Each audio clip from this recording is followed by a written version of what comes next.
Hey, what's up, free folk? It's your dork Kev here.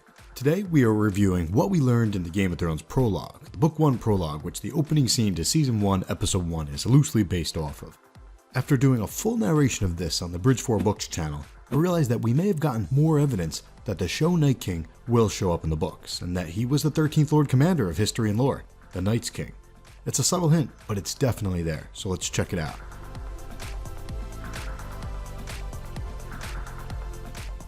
The three of them are about 9 days northwest of the wall, and Will returns to the other two and says that he found the wildlings, that they were already dead, frozen to death. Will and Garrett are scared and want to return to the wall, but Sir Waymar Royce does not believe Will. He does not believe that the wildlings are dead, and it's the first ranging that he has led since joining the Night's Watch, so he does not want to return to Castle Black having failed on his first mission. He's determined to find the wildlings. Will says they froze to death, but Waymar figured they were just sleeping because it was too warm out to freeze to death. He knew this because the wall was weeping. In other words, the wall had been melting recently. He figured it was unlikely that the wildlings froze to death since they were dressed warmly and had the means to make a fire. During this conversation, Waymar asked Will if he had drawn any watches in the past week. He was leading up to the bit about, did you notice how the wall was melting? But that's not the important part here. The interesting part is that Will responds with the words, a dozen. So did George use this term, dozen, intentionally? Stay with me. So Garrett stays behind with the horses. Will and Waymar find the camp and the bodies are gone. Waymar asks Will to climb a tree and look for wildling fires in the distance to try to find out where they went. So Will climbs a sentinel tree. Now I haven't wrapped my arms around the sentinel trees of the story, but keep that on your radar for other discussions. So Will climbs a tree and then sees the White Walkers approach down below. Quote, they emerged silently from the shadows, twins to the first. 3 of them, 4, 5. Sir Waymar Royce had felt a cold that came with them, but he never saw them, never heard them. Will had to call out. It was his duty, and his death, if he did. He shivered and hugged the tree, and kept the silence. What a punk. At this point, we know there are at least 5 White Walkers. Down below, Waymar duels one of them, one-on-one. The other White Walkers stood there and watched, and notice how they are called the Watchers. Another reference we often get to the term Watchers is part of the Night's Watch Oath, Watchers on the Wall. Also, notice how it says that they stood faceless, a term that is often used with the faceless men who worship the many-faced god, otherwise known as death. Okay, I'm going to read you the next few paragraphs verbatim because they're filled with gold, and then we will go over the 7 key takeaways, the last one being huge, about the Night King. Quote, behind him, to right, to left, all around him, the Watchers stood, patient, faceless, silent, the shifting patterns of their delicate armor making them all but invisible in the wood. Yet they made no move to interfere. Again and again the swords met until Will wanted to cover his ears against the strange, anguished keening of their clash. Sir Waymar is panting from the effort now, his breath steaming in the moonlight. His blade was white with frost, the others danced with pale blue light. Then Royce's parry came a beat too late. The pale sword bit through the ringmail beneath his arm. The young lord cried out in pain. Blood welled between the rings, it steamed in the cold, and the droplets seemed red as fire when they touched the snow. So Waymar's fingers brushed his side. His moleskin glove came away soaked with red. The other said something in a language that Will did not know. His voice was like the crackling of ice on a winter lake, and the words were mocking.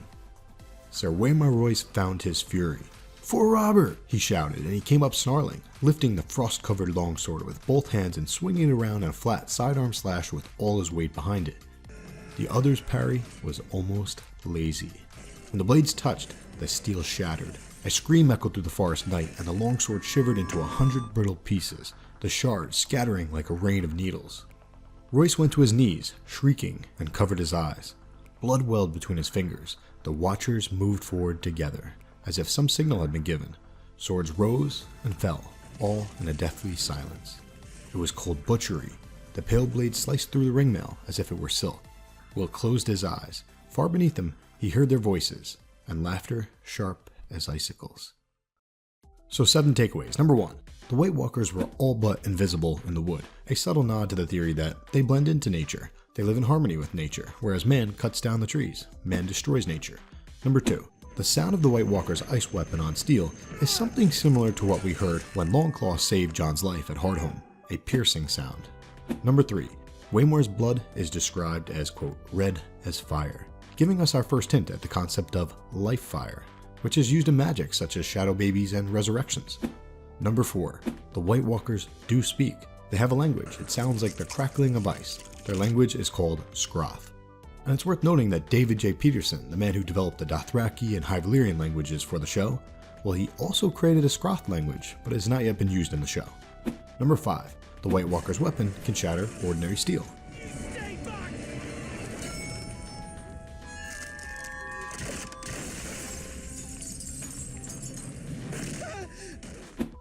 Number 6. The White Walkers moved forward together, as if some signal had been given.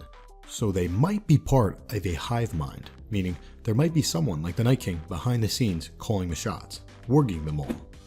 And here's the point of this video, number 7. So Will sees the butchery down below. He's up in a tree, and he chills up there for a while, pun intended.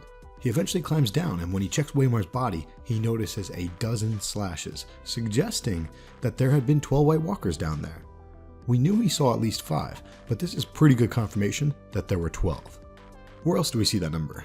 12 men died during Dany's wedding in the books, and there's the infamous 13th Lord Commander, the Night's King, who presumably had 12 men come before him. And we've also got the last hero, who supposedly had 12 companions. And in the show, when we see the Night King turn the baby's eyes blue, he's got 12 White Walker buddies by his side. I think they're all one and the same. So keep in mind, written history did not start for another few thousand years. We need to take old history and lore with a wheelbarrow full of salt. The Night's King, the 13th Lord Commander, was supposedly a bad guy. He supposedly fell in love with a woman with pale skin and blue eyes. So many fans assume that it refers to a female White Walker, but the term she may have been figurative. In one of the history and lore videos narrated by Tormund, he refers to Winter as she. For we live close to our land, and she's a terrible wife. Fail to obey her, and she kills you. Mother Winter. So the she of history and lore, the she that the 13th Lord Commander may have fallen in love with, might actually be Winter, or ice magic. There you go. I think the book will eventually give us a Night King similar to the show. I think he is warging the 12 other White Walkers just like Varamir Sixskins did to his 6 animals, a hive mind in a sense. And I think the show Night King is not only the Night's King from history and lore, but also the last hero. Bran or Sam might find this out, only time will tell. But keep in mind a very important quote from George R. R. Martin. Quote, "Much as I admire Tolkien, and I do admire Tolkien, he's been a huge influence on me, and his Lord of the Rings is the mountain that leans over every other fantasy written since and shaped all of modern fantasy. There are things about it, the whole concept of the Dark Lord and good guys battling bad guys, good versus evil. While brilliantly handled in Tolkien, in the hands of many Tolkien successors, it has become kind of a cartoon.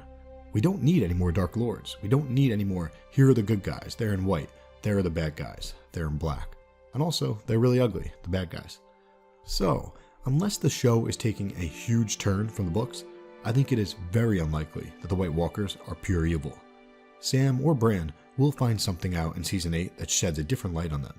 Many of us used to think this, but after Season 7, a lot of people have gotten off that train because the Night King seems evil. But I don't think so. I don't think he's good, but I don't think he's pure evil. Who's still with me? Let me know in the comments section and have a great rest of the day, guys.